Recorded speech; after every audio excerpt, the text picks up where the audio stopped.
Firstly, Allan, just last season on the side, how have you found your time at Kent so far? Cold in particular. No, it's been fantastic. I mean, it's amazing. You know, I know it's almost like I know the team a year out without seeing them. You know, I've been on the phone with Walksy for over 12 months, and I've basically just come to expect what's been told. You know. Really nice bunch of guys. I've really settled in. They made me feel extremely welcome. I was in one day, out the next to Antigua, so that was I think that was a nice time to get to know everyone. You know, so just to sort of sit back and take notice of everyone and just know everyone from a personal point of view and from a team culture point of view. But now that we're almost at the business end of it now, so. Had 2 months to settle in and ready to go now. How frustrating was it not being able to get stuck in last season? Yeah, incredibly frustrating, but you know, that's life, and maybe the timing was right. But I've got all that stuff out of my way now and done all the levels that it needed to be, and so just really nice to be in Canterbury and you know, looking forward to what promises to be a very exciting season. Were you able to learn anything from last season, even though you weren't here? Is there anything you looked at then that you feel that you can change going into this campaign? Yeah, it's difficult not being here. I've heard a lot of talk, what's needed for this season. You know, so, and there's been quite a few changes in personnel, you know, so fresh faces in, some very good signings made. It's very difficult, although I sympathise with Walksy and the guys not going up to Division 1 in the Championship. You know, that was a real hard slog for everyone and a disappointment, I guess. But I just think that just coming in blind now, it just the atmosphere feels good. We've had a long chat in that month in Antigua where we've started chatting about the Kent County Cricket Club culture, what's needed for the culture. And a lot of other things that has come out and been laid on the table. So for me, coming in now and you know is very refreshing. And I think also for the other fresh faces, it just feels good at the moment. I used to say about that trip to Antigua. How did you find the plant tour overall, and how beneficial will that be? I think it was fantastic from a one-day. From a white ball perspective, it was really good because from my experience, batting in the West Indies is tough. The pitches out there are really sort of, you know, a little bit unpredictable, very two-paced. I just think that preparation was excellent in terms of if you go there and you're a young kid learning how to bat on slow pitches, then that's the right place to go to. And I think that taught us a lot about our temperament and how to adapt to those conditions. So, and having reviewed sitting down after every game and having reviewed that, I think slowly but surely, we just got better and better, you know. So, but that's white ball stuff, and I think, you know, that we can chat about when the time's right and in a 50-over comp. Last season, when Kent went to Antigua, it didn't translate back into the white ball stuff when they came back to England. What's going to be different this time round, do you hope? Well, specifically white ball. Look, I think in England, in my experience here, the wickets here from a white ball perspective is good as any one-day wickets you'll find around the world.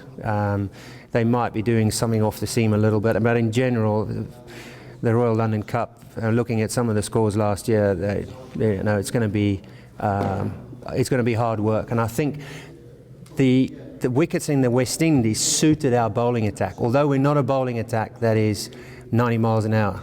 So we discussed in our team chats there from a bowling perspective, from almost an identity, almost a style that suits us. So that's one thing I think is going to be a test for us this year in 50-over competition, and never mind the 2020s, is the way we bowl and the way we set ourselves up. That's going to be our challenge, you know. So we need to be. We spoke about being creative, thinking out the box, and also thinking out the box what suits us, suits our style, whether it's pace off the ball, almost being a defensive bowling attack rather than, you know. We're not going to blow people away. So I think a lot of good things came out of that the West Indian trip from a bowling perspective as well. So that's something, and the decks here are going to be completely different. So that's going to be our challenge. You've been working with Callum and Ivan Thomas quite a bit over the winter. What can we expect from them this season? Well, look, I think Ivan's case was, when I heard he had heart surgery, it's not something you just muck around with, and he came out there and I could see he was, not only was he raring to go, but also he was pretty flat. He needed serious fitness, and he spent 10 weeks with me out there. So we worked on a few technical issues, and also we discovered that he was very weak on his right leg, his back leg. So we did through an S&C that we used over there. Worked very, very hard on his explosive power.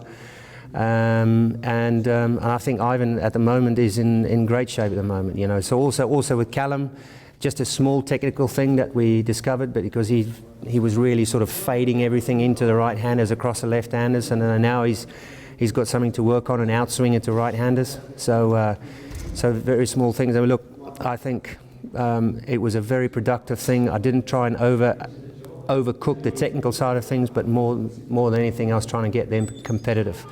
I'm not that sort of technical person. I think for me is if someone is got a serious technical issue or there's an injury lurking around the corner, we need to work with those kind of things. But for them is really to get them competitive. And right now, Ivan and Callum is in a good place. And I think the good headache that we've got for us is selection. We've got tremendous selection issues, good ones, good worries to have.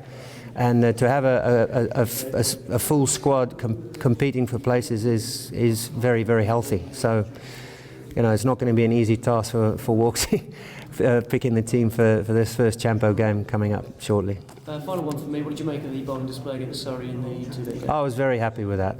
We spoke about, we sat down this morning and we spoke about creating a test match environment in our group, and sort of seeing the next 14 championship games as 14 test matches we've got to deal with.